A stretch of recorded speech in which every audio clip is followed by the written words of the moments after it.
कहानी की शुरुआत में हमें समुद्र के किनारे एक बहुत बड़े जॉइंट को दिखाया जाता है जो हूबहू इंसानों की तरह होता है। इंसानों में और उसमें एक ही फर्क है और वो है साइज का। दरअसल एक रात पहले बहुत बड़ा तूफान आया था। उसी तूफान में यह आदमी यहाँ पर आ गया।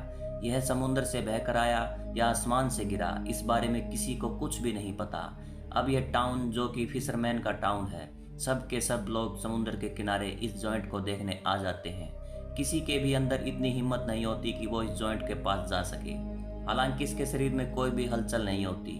यहाँ की लोकल पुलिस को कॉल किया जाता है, लेकिन उन्हें लगता है कि ये सिर्फ एक प्रैंक है या फिर किसी का कोई मजाक है। इसलिए पुलिस प्रशासन किसी की भी बात पर विश्वास नहीं करती। पर जल्द ही बात इतनी फैल जाती है कि सबको यकीन हो जाता है कि समुद्र के किनारे कोई जायंट आया है जिसकी बॉडी में कोई हलचल नहीं है। इसलिए यहाँ पर सरकार स्टीवन नाम के एक वैज्ञानिक को उसके दो साथियों के साथ भेजती है। स्टीवन ने इतने बड़े जॉइंट के बारे में सिर्फ किस्से कहानियों में ही सुना था।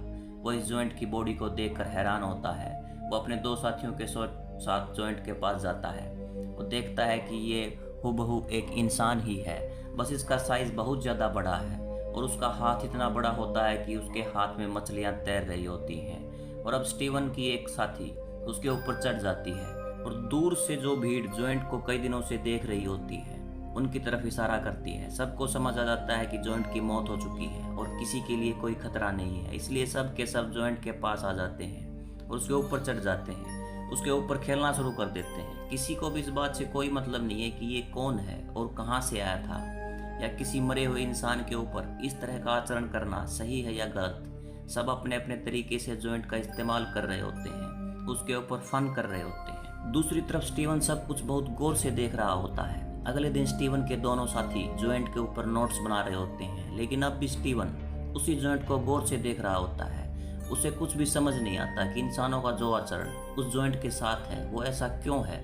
जैसे जैसे दिन बीतता है वैसे वैसे इंसान उसकी बॉडी के पास आना कम कर देते हैं। उनका इंटरेस्ट अब जॉइंट से पूरी तरह से हट चुका है। कुछ ही बच्चे होते हैं जो जॉइंट के ऊपर खेल रहे होते हैं। साथ ही साथ यहाँ पर एक गवर्नमेंट की टीम भी होती है जो ये प्लान कर रही होती है कि किस तरह से जॉइंट की बॉडी को काट कर समुद्र में फेंका जाए।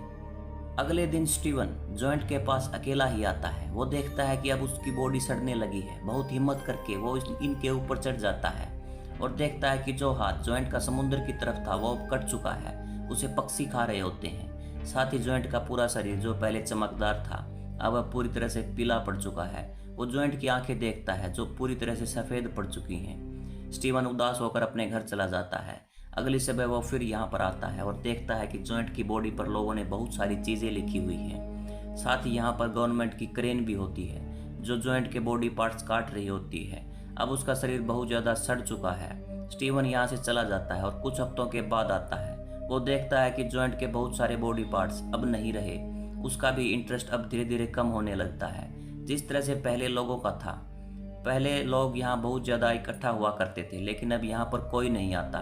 स्टीवन अब फिर से बहुत दिनों के बाद समुद्र के किनारे आता है और देखता है कि वहाँ पर जॉइंट की कुछ हड्डियाँ ही बची हुई हैं। उसका पूरा का पूरा शरीर खत्म हो चुका है। स्टीवन अब कुछ महीनों तक समुद्र के किनारे नहीं आता और एक दिन जब वो गाड़ी से कहीं जा रहा होता है तो देखता है कि एक बुचर शॉप में उस जॉइंट की हड्डी को अपनी दुकान के ऊपर शो पीस के तौर पर लगा रखा है। दरअसल उस जॉइंट के जितने भी पार्ट्स थे वो लोग अपने अपने फ़ायदे के लिए, अपने अपने लालच के लिए इस्तेमाल कर रहे होते हैं। एक दिन स्टीवन कंट्री साइड जाता है। वो देखता है कि एक किसान ने उसी जॉइंट के स्कल को अपने घर के पास रखा हुआ है, जिसे देखकर उसे एहसास होता है कि इंसान चाहे कितना ही बड़ा हो, कितना ही ताकतवर क्यों ना हो, एक दिन सबका अंत हो ही जाता है। सारी ताकत मिट्टी में मिल जाती है और जिस तरह से लोग जॉइंट को कुछ ही महीनों में भूल गए, उसी तरह से हर एक इंसान को भुला दिया जाता है। स्टीवन एक सर्कस को भी देखता है जहाँ पर सर्कस के ओनर ने जॉइंट के प्राइवेट पार्ट को अपने सर्कस में रखा होता है और सबसे झूठ कहा होता है कि ये व्हेल का प्राइवेट पार्ट है और झूठ के वो बहुत सारे पैसे कमा रहा होता है। स्टीवन सोचता है कि कैसा होगा कि जॉइंट यहाँ पर खुद आए और इस टाउन की गलियों में जहाँ जहाँ पर उसके अवशेष रखे हुए हैं उन सबको उठाकर वह अपने साथ ले जाए। दरअसल ये कहानी इंसानों की क्रूरता है, उनके नेचर को दर्शाती है। जिस तरह से जब जॉइंट पहले समुद्र के किनारे लोगों को दिखा था तो वो सब उससे डर रहे थे, क्योंकि सबको पता था वो साइज में बहुत बड़ा है, बहुत ज़्यादा ताकतवर है। और जब इंसानों को पता चल गया कि वो डेड है तो सब ने उसे अपना खेल का मैदान बना दिया। सब ने उसे अपने एंटरटेनमेंट के लिए इस्तेमाल किया और जैसे जैसे उसकी बॉडी सड़ने लगी इंसानों ने उसके पास जाना बंद कर दिया। दरअसल वो इसे अपने एंटरटेनमेंट के लिए, अपने टाइम पास के लिए इस्तेमाल कर रहे थे। बॉडी सड़ने के बाद जानवरों ने उसे खाना शुरू कर दिया। ठीक उसी तरह इंसानों ने भी उसके शरीर के टुकड़े कर दिए, और जिस तरह से जानवरों ने उसके शरीर के टुकड़ों को अपने पेट भरने के लिए इस्तेमाल किया, इंसानों ने भी उसके शरीर को अपने अपने फ़ायदे के लिए और पैसे कमाने के लिए इस्तेमाल किया। यहाँ तक कि झूठ भी बोला। यहाँ पर इंसानों और जानवरों में कोई भी अंतर नहीं दिखता, क्योंकि जिस तरह से पक्षियों ने, जानवरों ने उसके मरने के बाद अपना पेट भरना शुरू किया, इंसानों ने भी वही किया। उसके मरने के बाद उसके बॉडी पार्ट से पैसे कमाए। ये भी हो सकता है कि समुद्र के किनारे कभी कोई जॉइंट आया ही नहीं हो, वो एक व्हेल मछली थी। ये एक मेटाफर की तरह हमें दिखाया गया है, यानी कि हमें व्हेल मछली के बदले वहाँ पर जॉइंट को दिखाया गया है। इस कहानी के कई सारे मीनिंग्स हैं जो हर कोई अपने तरीके से समझ सकता है। जैसे इस कहानी को इस तरह से भी समझा जा सकता है कि जैसे इंसान चाहे कितना भी ताकतवर क्यों ना हो, हर इंसान का एक दिन अंत होता ही है। इसलिए कभी भी किसी भी चीज़ पर गुरूर नहीं करना चाहिए। इंसानों को हमेशा हम्बल रहना चाहिए।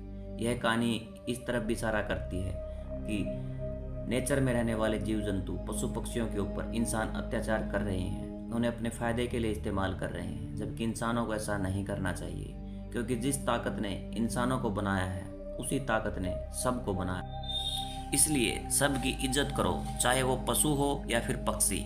दोस्तों, हमारी कहानी अगर पसंद आई हो तो वीडियो को लाइक करें। मिलते हैं नेक्स्ट स्टोरी में।